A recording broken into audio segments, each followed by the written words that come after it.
बिस्मिल्लाहिर्रहमानिर्रहीम। Dear students, welcome to self study PK. My name is Syed Usama. आज के sociology के लेक्चर में हम स्टडी करेंगे पब्लिक ओपिनियन को। वैसे तो ये जो टर्म है पब्लिक ओपिनियन आपने पॉलिटिकल साइंस में पढ़ी होगी, तो why we are studying it here, इसका जवाब वैसे तो मैं आपको लेक्चर के एंड पे ज़रूर दूंगा, लेकिन आप थोड़ा सा खुद भी सोचिएगा। पब्लिक ओपिनियन को हम सोशियोलॉजिकल पर्सपेक्टिव से स्टडी करेंगे कि सोशियोलॉजी में पब्लिक ओपिनियन का क्या लेना देना है। तो हम आगे बढ़ने से पहले देख लेते हैं कि पब्लिक ओपिनियन को हम किस तरह से स्टडी करेंगे। First of all we will talk about its definition. एक जनरलाइज सी हमने लिखी है उसको देखेंगे। पब्लिक ओपिनियन क्यों इम्पोर्टेंट है उसको देखेंगे।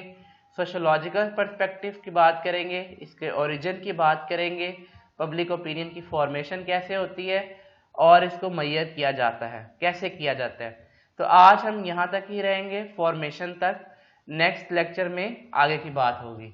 फिर हम देखेंगे कॉन्सेप्ट ऑफ ओपिनियन लीडर क्या होता है, कौन लोग हैं जो ओपिनियन बनाते हैं पब्लिक की। एडॉप्टर कैटेगरीज, ये टेक्नोलॉजी से रिलेटेड टर्म्स हैं, इनको भी स्टडी करेंगे। फिर हम ओपिनियन लीडरशिप की कैरेक्टरिस्टिक्स के बारे में बात करेंगे और एंड पे आपको टॉपिक से रिलेटेड असाइनमेंट दी जाएगी।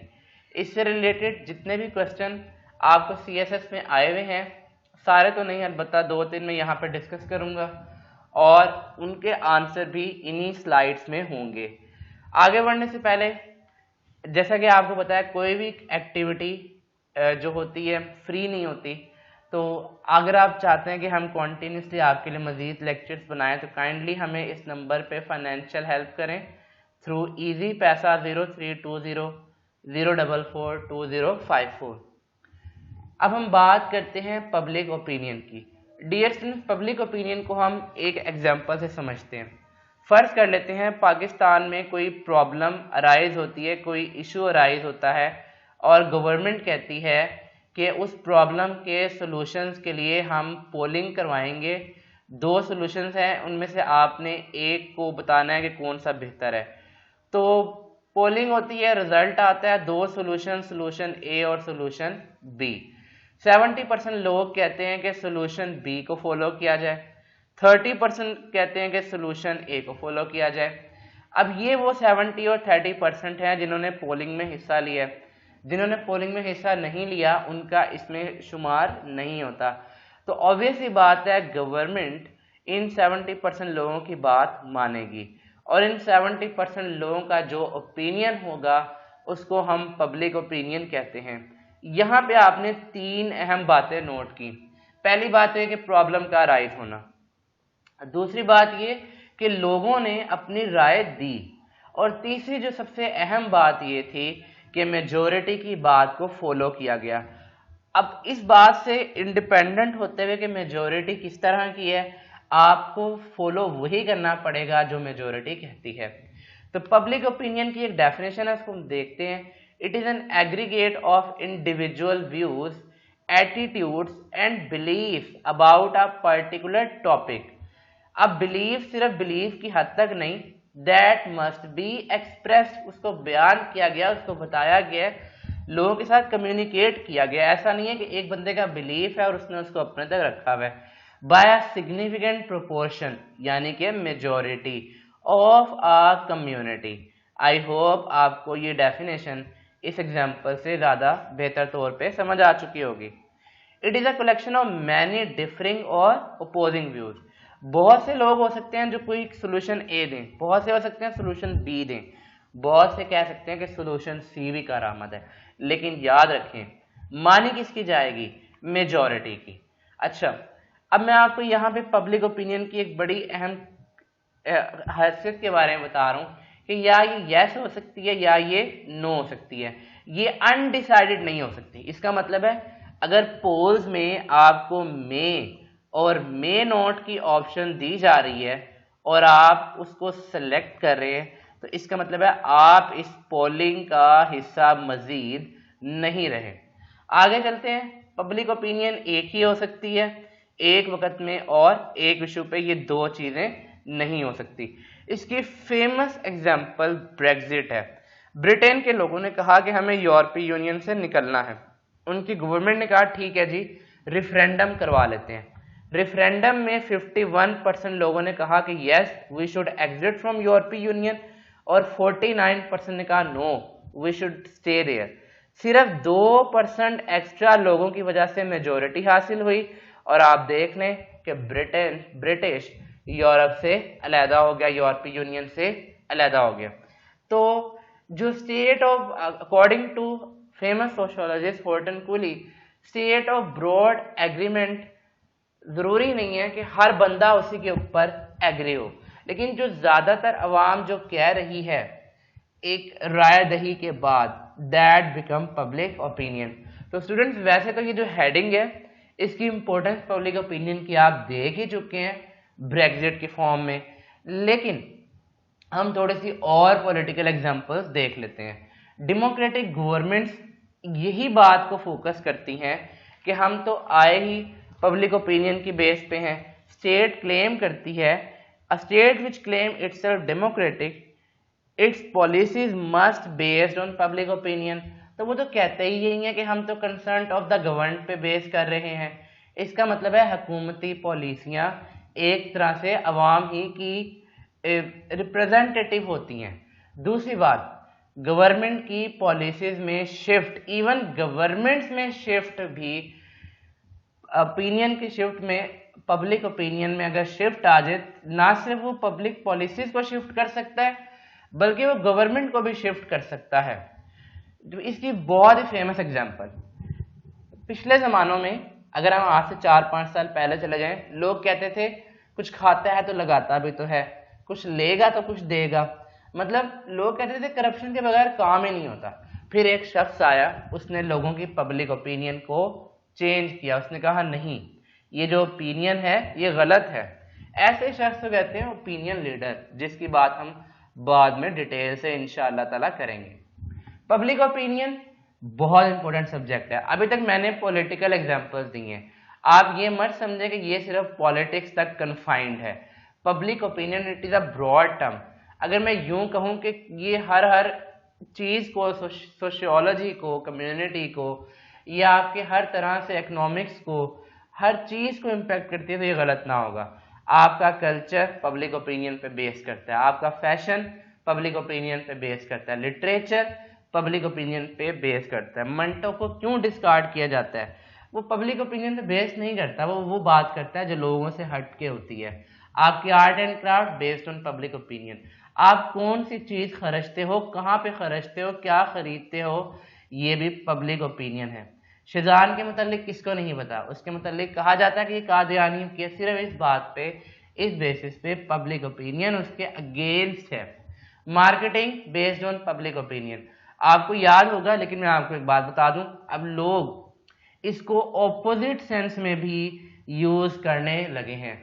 जैसा कि करीम की आपको एड याद होगी, उसने पब्लिक ओपिनियन के अगेंस्ट एक एड लगाई, उसमें एक शादीशुदा औरत को भागते हुए दिखाया और वो मजीद फेमस हो गए।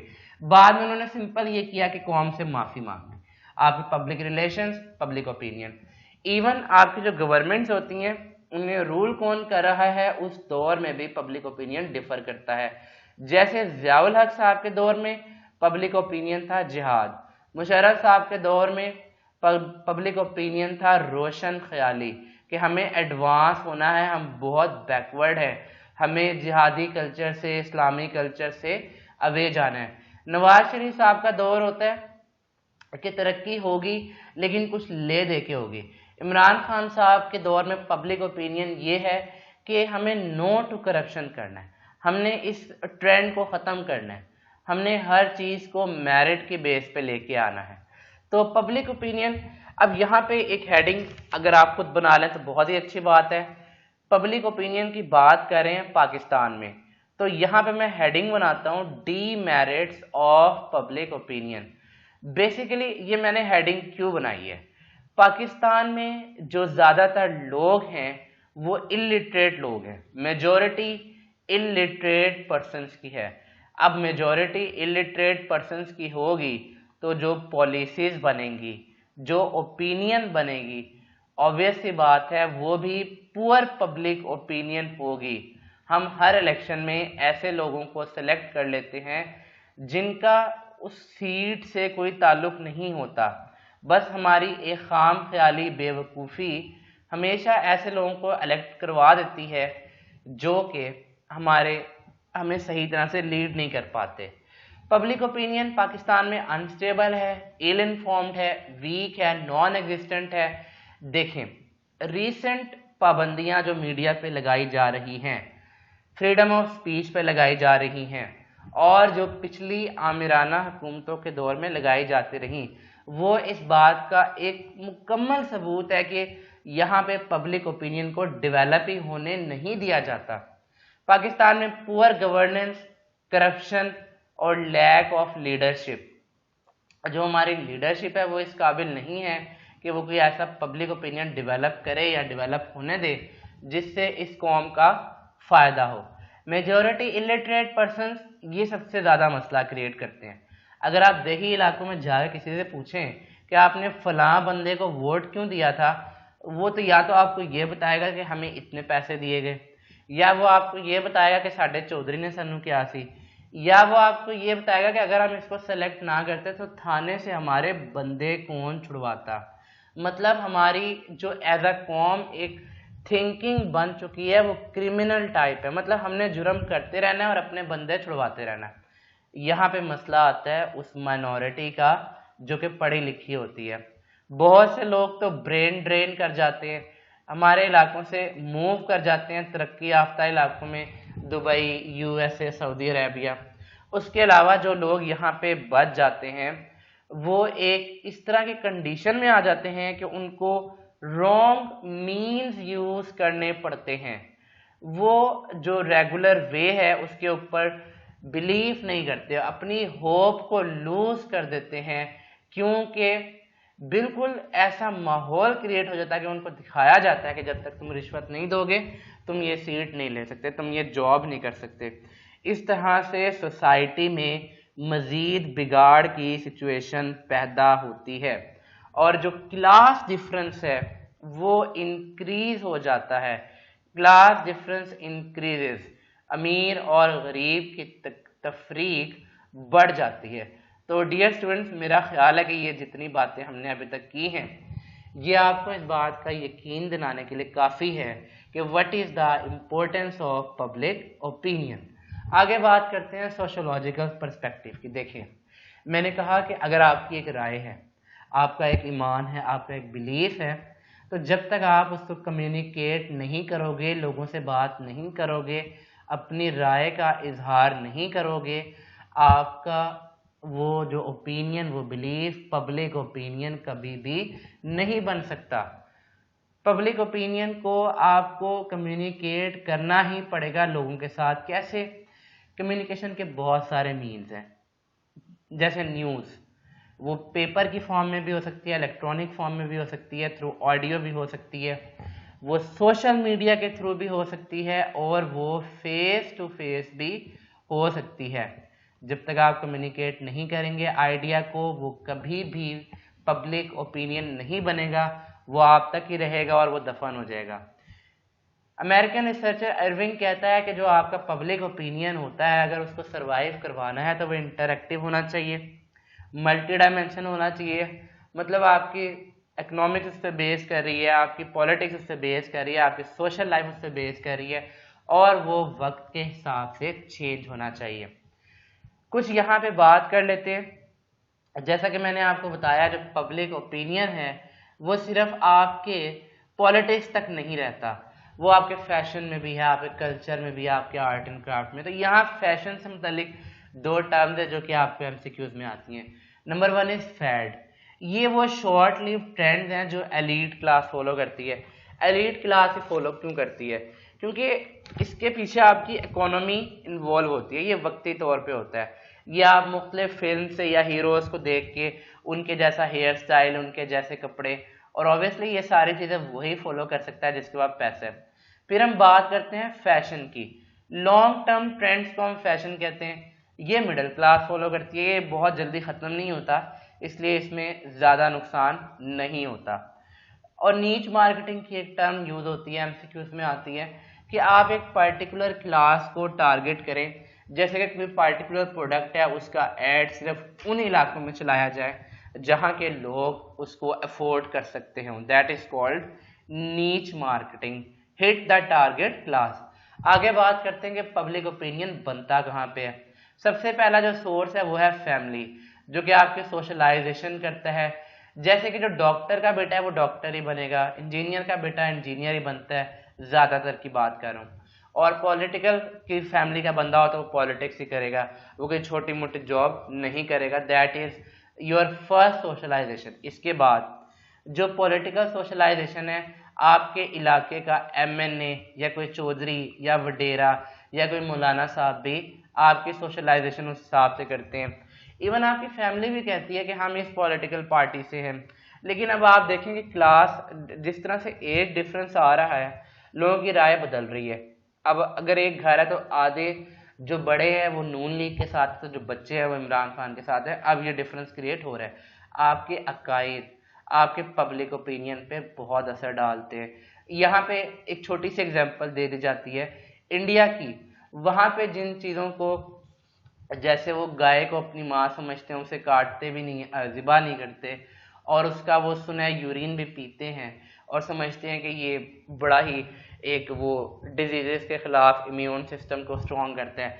तो पाकिस्तान में जो मुसलमान है या वहाँ के जो मुसलमान है वो इस चीज़ के बारे में सोच भी नहीं सकते। इस तरह बहुत सारी चीज़ें जो यहाँ पे हराम है, जैसे हम सूअर का गोश्त नहीं खाते, बाकी मज़हब के लोग वो खाते हैं और उसको पसंद भी करते हैं। फिर आपकी स्कूल्स आपको वैल्यूज सिखाते हैं, पब्लिक ओपिनियन डेवलप करते हैं कि इशारा नहीं तोड़ना, किसी से बदतमीजी नहीं करनी, बड़ों से इज्जत से बात करनी है, छोटों से प्यार करना है, आपको सब्र व तहम्मुल सिखाते हैं। तो ये सारी चीज़ें स्कूल हमें एक तरह से सिखाता है। फिर आपका मज़हब आपको गाइड करता है कि फ़लाँ के साथ रहना है, फ़लाँ के साथ नहीं रहना, ये इस चीज़ में क्या करना है। जैसे अबॉर्शन को इस्लाम मना करता है, सूद खाने को इस्लाम मना करता है। तो ये चीज़ें रिलीजन हमें सिखाता है। और उसके बाद जिसका सबसे ज़्यादा इम्पैक्ट है वो है mess media. Students, mess media में इलेक्ट्रॉनिक, पेपर मीडिया, सारे सोशल मीडिया सब के सब शामिल हैं। इसको आप सिर्फ इलेक्ट्रॉनिक तक ना रखा करें, जब भी क्वेश्चन पूछा जाए तो आप इसको सारा बताया करें। आगे चलते हैं, और कौन से फैक्टर्स हैं जो कि आपके ओपिनियन पे असर डालते हैं। एनवायरमेंटल फैक्टर कैसे, मैं आपको एक एग्जांपल देता हूँ। कुछ सालों पहले तक लोग कहते थे कि कोई ग्लोबल वार्मिंग नहीं हो रही, और अब लोगों को जब ज़लज़ले आना शुरू हुए, जब सैलाब आना शुरू हुए, जब गर्मी बढ़ी, लोगों ने इस चीज़ को मानना शुरू कर दिया। मैस मीडिया, जब तक मैस मीडिया बिल्कुल तवज्जो से लोगों को इन्फॉर्म करता रहेगा, लोग बात मानते हैं। और पाकिस्तान में ये भी कहा जाता है कि यहूदी कंट्रोल करते हैं मीडिया, ईटीसी, इस तरह से हमारी नौजवान नस्ल को ख़राब किया जा रहा है। तो जो इंटरेस्ट ग्रुप है जो इसको कंट्रोल करता है, किसी और चीज़ को कंट्रोल करता है, या जो पार्टिकुलर प्रोडक्ट बेचना चाहता है, वो भी आपके पब्लिक ओपिनियन को अपने हिसाब से चेंज करेगा। अगर आप लोगों की चॉइस और टेस्ट के ऊपर किसी तरह से कंट्रोल कर लेते हैं, चॉइस और टेस्ट, कि वो खाते क्या हैं और वो पहनते क्या हैं, वो ओढ़ते क्या हैं, तो इसका मतलब है आपने उनको कंट्रोल कर लिया। और ये काम मैस मीडिया बहुत अच्छी तरह करता है। ओपिनियन लीडर जैसे कि मौलाना तारिक जमील साहब और कासिम अली शाह साहब, इस तरह के जो लोग हैं, और बिल्कुल हमारे प्राइम मिनिस्टर इमरान खान साहब, ये वो लोग हैं जिन्होंने पब्लिक ओपिनियन को चेंज किया। फिर कुछ और भी फैक्टर्स होते हैं जिनको हम वक्त की कमी की वजह से यहाँ पे स्टडी नहीं कर रहे। डियर स्टूडेंट्स, आई होप आपको आज का लेक्चर काफ़ी पसंद आएगा। ये लेक्चर अभी टू बी कंटिन्यूड है। इंशाअल्लाह हम नेक्स्ट लेक्चर में पब्लिक ओपिनियन को मज़ीद देखेंगे कि ये कैसे फॉर्म होता है, ओपिनियन लीडर्स क्या होते हैं और वो किस तरह से आपके ओपिनियन को चेंज करते हैं। Thank you very much. Please do not forget to like this video and subscribe my channel.